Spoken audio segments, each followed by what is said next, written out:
अंधेरी हवेली।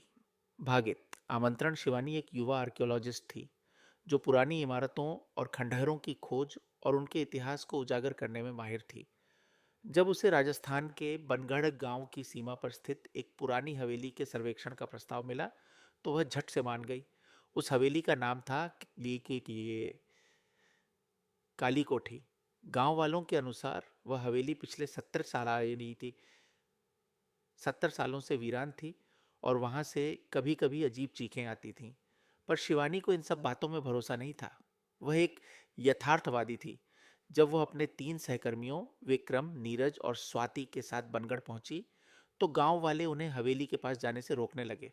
एक बुजुर्ग औरत ने कांपती आवाज में कहा, बीबी जी, वहां मत जाना। जो भी गया वापस नहीं आया। हवेली जागती है रात को। शिवानी ने मुस्कुराते हुए कहा, हवेलियां जागती नहीं, बस यादें होती हैं वहां। उसी शाम वे चारों काली कोठी के सामने खड़े थे। भाग दो। काली कोठी। काली कोठी बाहर से ही डरावनी थी। दीवारों पर जाले, खिड़कियां टूटी हुई और अंदर से आती एक ठंडी हवा जो लगता जलत जैसे रूह को भी छू जाए। जैसे ही उन्होंने दरवाजा खोला वह चरमराया। अंदर कदम रखते ही लगा जैसे कोई बहुत समय से उनका इंतजार कर रहा हो। विक्रम ने टॉर्च जलाई। पहली मंजिल पर एक बड़ा हॉल था जिसमें पुरानी तस्वीरें टंगी थीं। हर तस्वीर में एक ही चेहरा था, एक बेहद सुंदर मगर रहस्यमयी औरत का। नीरज ने कहा, ये कौन है? हर तस्वीर में वही चेहरा, डरावना लग रहा है। स्वाति ने धीरे से कहा, कहीं ये वही औरत तो नहीं जिसकी आत्मा यहाँ भटकती है? शिवानी ने हंसते हुए जवाब दिया, अरे यार, आत्मा नहीं होती, ये सब कहानियां। पर तभी पीछे से एक तस्वीर जमीन पर गिर पड़ी, बिना किसी हवा के। भाग 3। पहली रात उन्होंने तय किया कि हवेली के भीतर एक रात रुककर शोध किया जाए। सबने अपना सामान जमाया। रात होते होते ठंड बढ़ने लगी।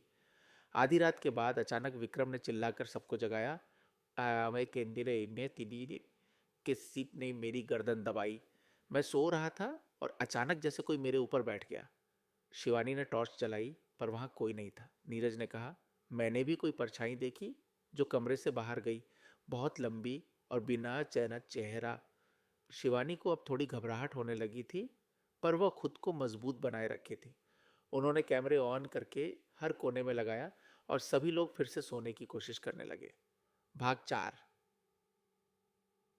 चौर चेहरा सुबह होते ही उन्होंने कैमरे की रिकॉर्डिंग चेक की।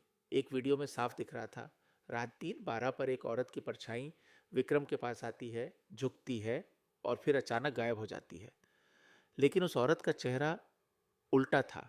स्वाति के मुंह से चीख निकल गई। नीरज बोला, हमें यहां से निकल जाना चाहिए। पर शिवानी जिद्दी थी, नहीं, हमें पता लगाना है कि ये सब हो क्या रहा है। उसी दोपहर उन्होंने हवेली की तहखाने जैसी जगह को खोला।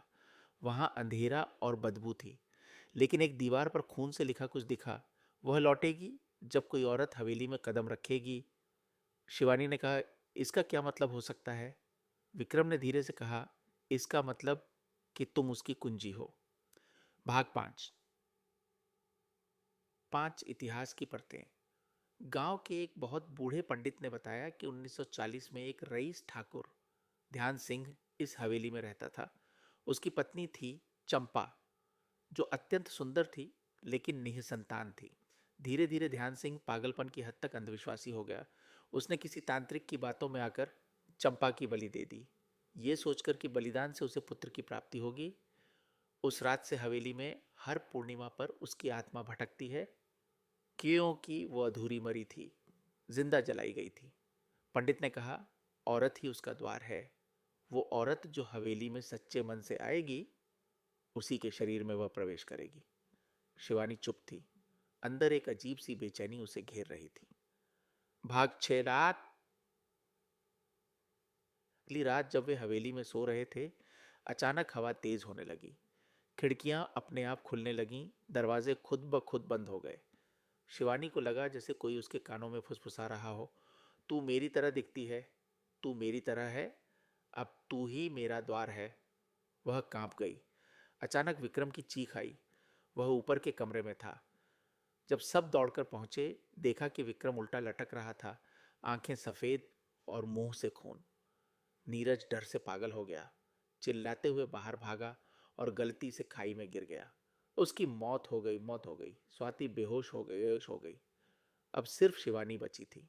भाग 7। सामना शिवानी ने उसी तहखाने में जाकर चंपा की अजली अस्थियां निकाली और वहीं एक दीपक जलाया। उसने कहा, अगर तुझे मुक्ति चाहिए तो मेरी देह नहीं, मेरी दया चाहिए। अचानक चंपा की आत्मा प्रकट हुई।